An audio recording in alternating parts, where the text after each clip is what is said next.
Are you someone who likes to do affirmations? It sounds good, right? All these I am statements and all these things that we think will help us feel better in the moment, and it does in the moment. The thing is, a lot of times we're saying these affirmations and our body isn't agreeing with it. Our body is just like, yeah, right. We're just like, yeah.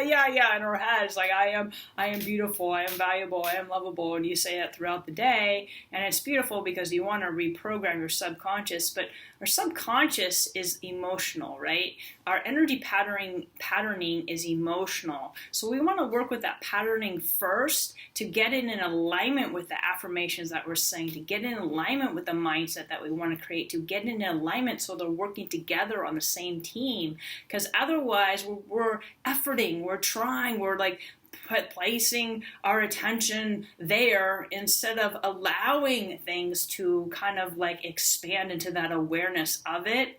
And it expands into that awareness of it when our body's registering with it. The people who, quote, love themselves, who feel worthy, they don't sit around saying that all day. They're vibrating into that. Their body is accustomed to that. And if we've been living our whole lives working against ourselves, meaning we felt unlovable, we felt unworthy, we felt undeserving, and we treated ourselves that way, and we saw the world that way. We have a lot of history holding that up, and that history is how our body's flowing, our energy's flowing in our body.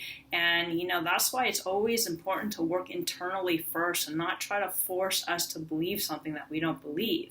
It's like saying, hey, little kid, because that's what it is, our inner child, right? It's like, hey, little kid, you better believe this because mommy and daddy said so. And if you don't believe it, then you won't get the reward, right? And that's how we feel. It's like, that's what's going on internally. And we're being this kind of mean parent telling us we need to believe this, we have to believe this because we'll feel better, but we'll feel better when we be more loving and gentle with ourselves. We'll feel better when we go inside and understand why that part of us doesn't feel worthy, why that part of us doesn't feel lovable, and where it bought into that misunderstanding and what experiences created that.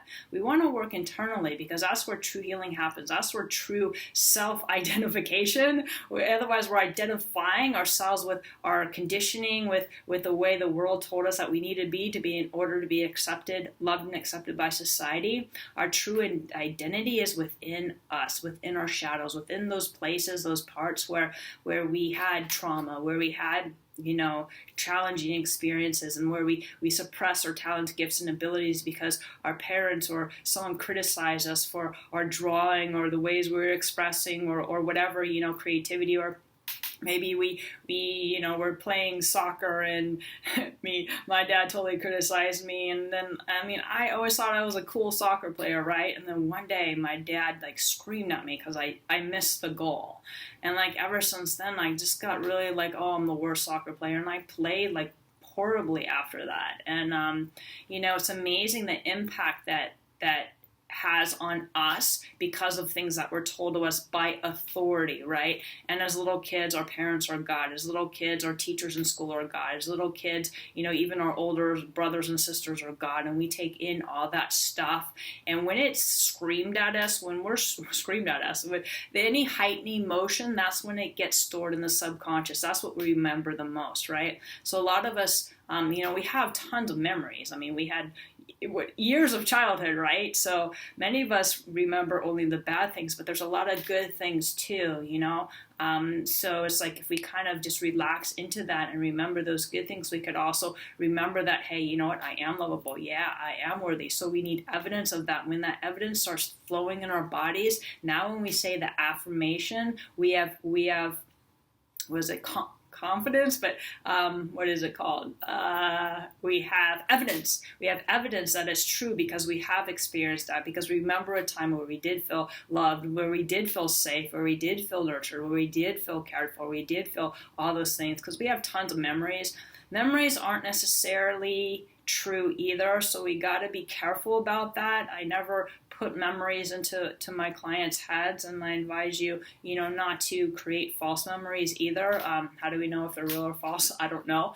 But the thing is to always check in, check in to see hey, you know what, this may or may not be true. It's just how I perceived it to be. So, and everything is a perception, and we experience things through the ideas that we bought into about that experience. So it's not necessarily the experience that happened. Say, for instance, if we had a traumatic experience, it's not about the traumatic experience per se, it's the ideas and conclusions we made about ourselves because of that traumatic experience. So that's where we do the forgiveness. A lot of people say, I'm not going to forgive the abuser, and that's fine. You don't have to. When we loosen the energy within ourselves and we have more compassion and love for ourselves, that energy dissipates. There's no more like holding on to that trauma because we understand it from a different perspective. We can see it as, this person was hurting, but you know what? Coming from our point of view, it's really hard to understand why anybody would abuse us, right? So the thing is to really acknowledge ourselves first, really acknowledge what's going on, not put the focus on the other people yet.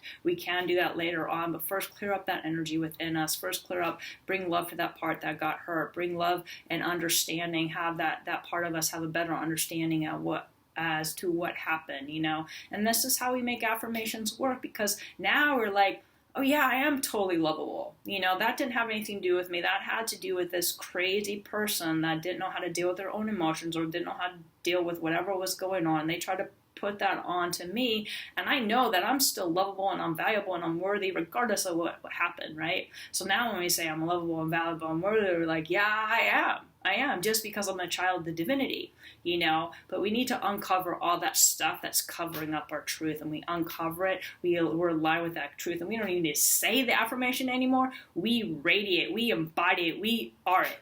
So I hope this video inspired you in 5, 10, 15, 20 ways or another. Feel free to reach out for support if you would like support on your journey. I would love to assist you. I know you can do this if you choose. I believe in you and I love you.